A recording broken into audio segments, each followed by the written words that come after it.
Looks like today we're going to make some cookies. I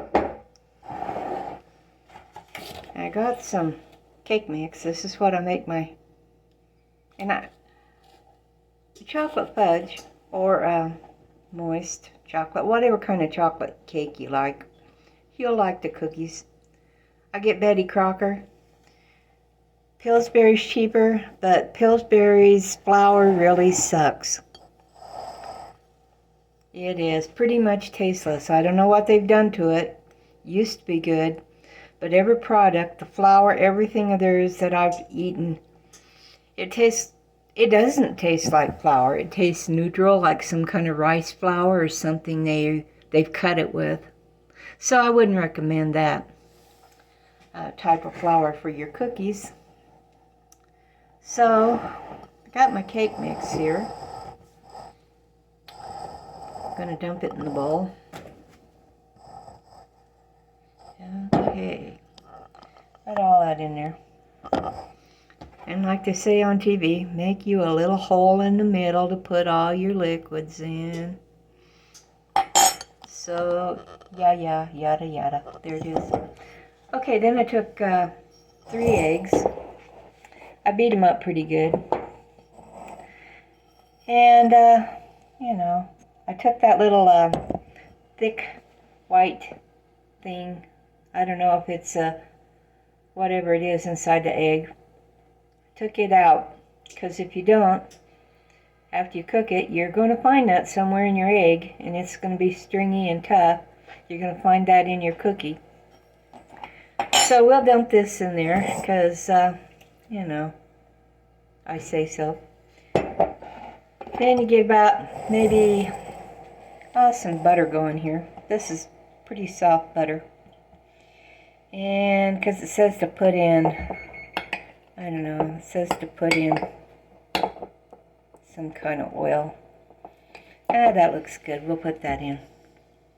Put in whatever you want, Basically, it's getting a consistency is the most important thing.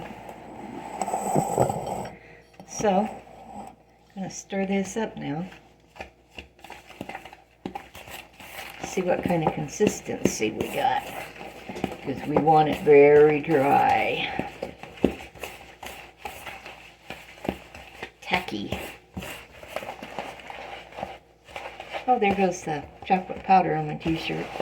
Oh well, that's what washing machines are for, I guess. Oh boy, that takes some muscle. Oh, Grandma Hope don't have no muscle very much left in her arms. I mean, I got muscle and fat, but that just don't cut it when you're trying to do cookies. Well, this is a little bit wetter than what I wanted.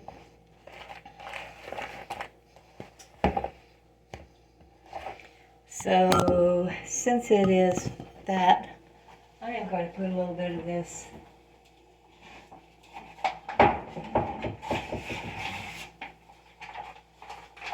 put a baking powder in it. I mean, not baking powder, but a little bit of flour in it.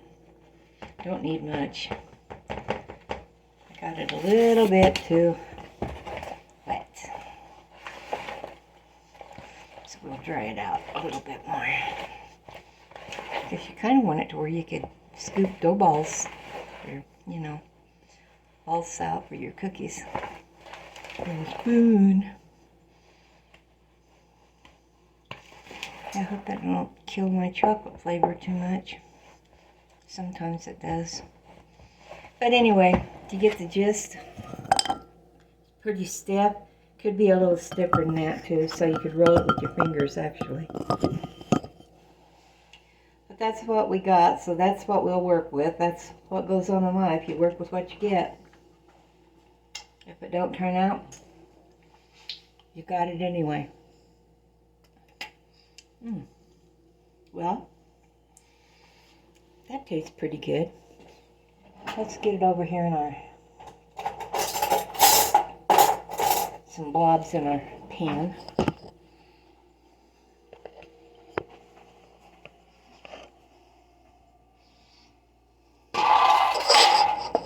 I got my oven. It's preheating on like 400. These are pretty fast cooking. So take about a blob like that and drop her in. And just do that on your cake pan. I don't know if you can see that, but I can almost get 4 across, but don't want to put them too close together because they spread out a lot.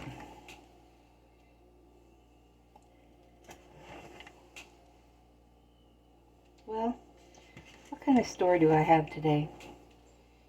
Well, on the spook side, we lived out south of town, a couple miles, and then back to the east. I remember one night out there, I was laying in bed with the window open. I could smell all the clover and everything, and we just went to bed. It wasn't even 15 minutes. Then I decided I was going to pull my covers up a little bit because I didn't like looking across the room at my little sister. So I was laying there smelling the night air, and I could hear my dog running around outside, his little chain clinking on his collar. See, that's what we got, his little droppings.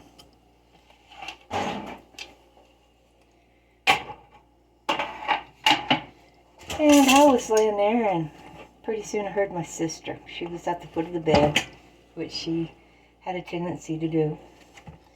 And she said, "Ma," because Mom was in the bedroom next door, and it was right around the corner, too.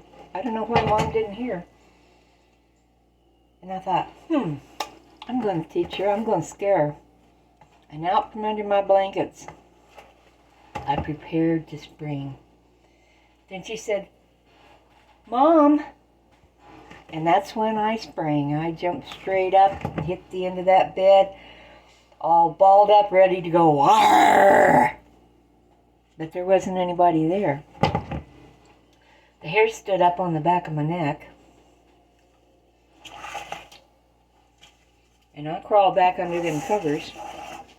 And that's where I stayed the rest of the night. And I told Mom that had happened, and my dad goes, "Oh, you didn't hear nothing. You just heard that old bull down the road bawling." I said, "No, I hear that old bull every night. I know what that old bull sounds like. And he doesn't sound like Jody saying, 'Mom.'" So that was my take on that. I don't know, we lived in and out of houses after that. I grew up a little bit. I had a girlfriend. I went and stayed out at her house one night. We see some lights go down in the canyon. Next morning we decided to go down there. And it wasn't like drive down there lights. It was like lower down there lights.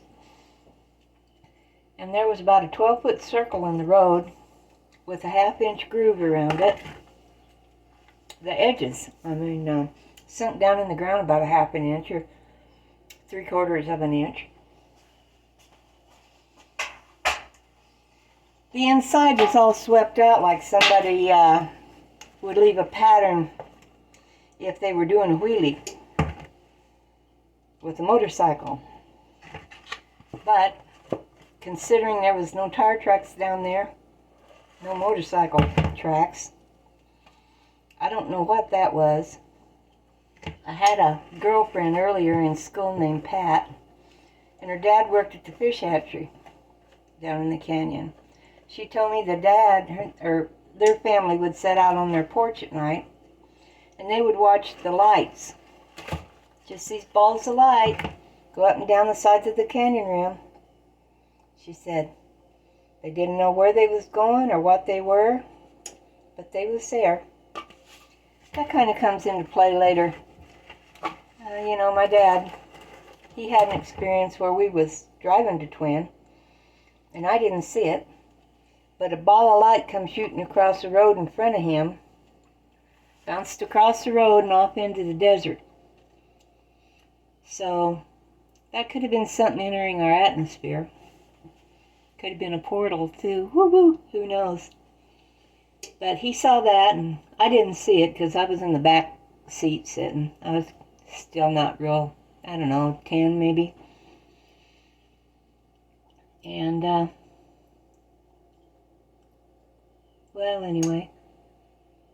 That's probably just going to preclude my story for today. This icing is too good to be talking instead of eating raw icing. Guess I better put my cookies in the oven. I'll do that. Maybe I can think of something else to yak about while I'm doing it. Oh yeah. I used to have reoccurring dreams out there. And I could actually control them. When I would wake up, I could go back to my dream and pick up exactly where I left off. And I had this dream, and I know it was a dream, but it was still kind of weird. I was learning to fly. And I started out running across the ground, and then I would jump out flat, like I was going in for a slide on a baseball game. But I never hit the ground. I could stay above the ground concentrating and just kind of glide for a little while. And, 3 weeks went by and I had this other dream. And it was about flying. And I realized that I was being taught how to fly by somebody, but I couldn't, I never saw them. And they got me to running and jumping, and I could glide farther and farther till I was way up off the ground. Then I started, these happened in about 3 weeks apart, and then I got on a rock, and I was taking off the rock. Okay. Then in my next set of dreams, I had a cape. It was more like a towel. But anyway, I had this on, and it allowed me to fly a little bit farther. The last dream I had of that didn't feel so much like a dream. It was like a sensory thing. I don't know if you'd call it a vision or what, but I was standing in a crowd, and they were all around me, and they was watching me, and I had told them that I could do this, and no one believed me. And I remember standing in the center of the circle. I closed my hands, and I concentrated, and I ascended about 20 feet. And I held that ascension while all these people looked at me. And that felt really real. Did not feel like exactly a dream. And then I lowered myself back down and I woke up. Like that was the purpose. There was no more. You're done, wake up. Okay. I did that. And I was, Oh, look at all that chocolate in that pan. Boy, am I going to go for that. Oh, I forgot to time my cookies. Let me put 10 minutes on them. I should have put 15, but, I was gabbing, so I didn't do it. Oh, we'll try right there. It's pretty hot in there with 400-degree oven bacon. When they start cracking on top, that's when you want to take them out, or they'll be too hard. Yummy, yummy, yummy. I don't have my teeth in this morning, so I can actually eat pretty good. I don't like my teeth because they hurt my mouth. But I guess I wear them when I don't want to shock anybody. You notice I said shock, not impress. I'm way past that now. Oh well. People think I'm weird anyway. Once I go by on my tricycle, I make an imprint, and people know me forever. Yeah, I saw you. I know who you are, yeah. This Christmas I put bells on it. It was like a tricycle sleigh. I had white hair then, too, so they probably thought I was like Mrs. Santa Claus or something. I wouldn't doubt if somebody didn't tell their kids that. Let's peek-a-boo. Get those cookies real quick. Getting there. Getting there. Yummy, yummy, yummy. Not much left. Okay. I'll turn it around here and gaze at the refrigerator for a little while, and I'll put this in the sink. Fill it full of water so I can wash it easier.